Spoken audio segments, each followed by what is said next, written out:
Welcome to Women of Green. I'm Carolyn Pars, and I have with me an amazing woman, a woman who for the last 40 years has been fought for women and activism for women. And 9 of those years, she was the president and CEO of Planned Parenthood. And she has just written a new book that's released called No Excuses: 9 Ways Women Can Change How We Think About Power. Welcome, Gloria Feldt. So wonderful to have here. You're such a dynamo. You were a teenage mom. Yes. Right? Yes. And raised 3 children, put them through college. What did that girl know that has shaped your work today? Oh boy, that's an interesting question. I wish I knew. There had to be a seed, Someone I'm sure. said to me the other day, I wish I'd had a Gloria Feldt when I was 15. I said, so do I. Maybe we can summon her. She knew something. Apparently she did. Yeah. I think I had basically a good set of values about the importance of education and work from my family. That was really important, and it definitely kicked in at a later time in my life. But during those teenage years, what I wanted more than anything else was to be normal.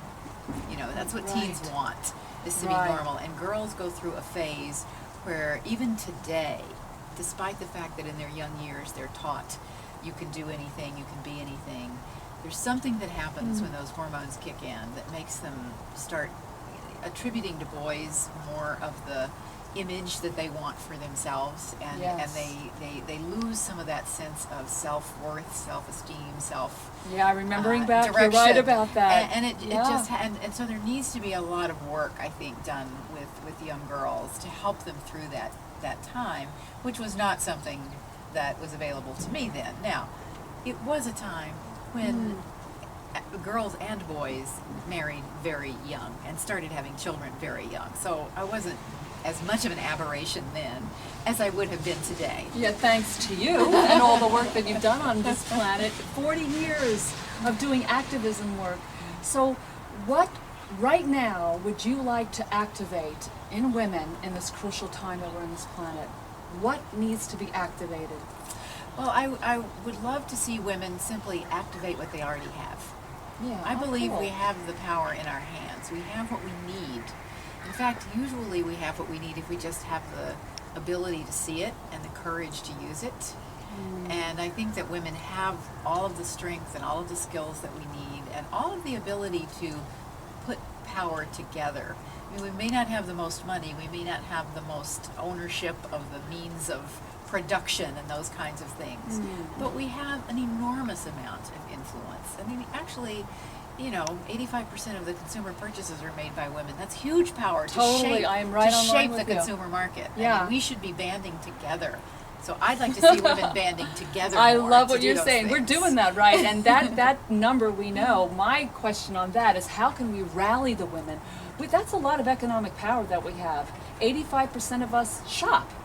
To change, like from shopping, poorly to shopping better to maybe shopping less, right? So what do we need to do to rally the women, the everyday woman out there, to make those changes that can really shift the course we're on?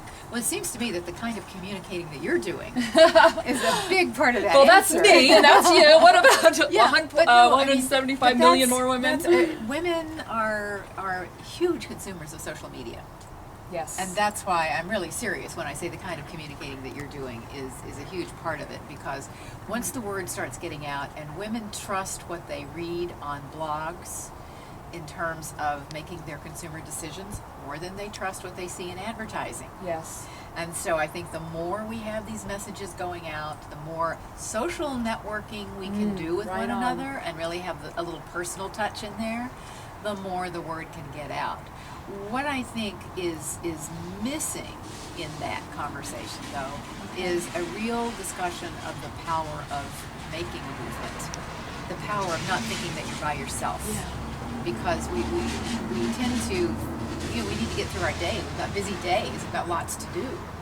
And we need to be reminded that we're not alone in this, that we have sisters and brothers who care about the same things, and that we need to be working in concert systematically with other people. Are you talking about that on your new blog? I am. Tell us how we can tune in on that. Oh, thank you so Yeah. much for asking. Yeah. Yes, so my book, No Excuses, 9 Ways Women Can Change How We Think About Power, includes in it, the 9 ways really are what I call power tools. Very specific, concrete actions and ways of taking action that women can use, I hope, in their daily lives. I love it. I mean, You're an action woman. I am though. an action woman. Yeah, you I are. tell you, what I didn't want to do was to write another one of those books where they wring hands, you know, and say, "Oh, isn't it awful? Yeah. Isn't it terrible?"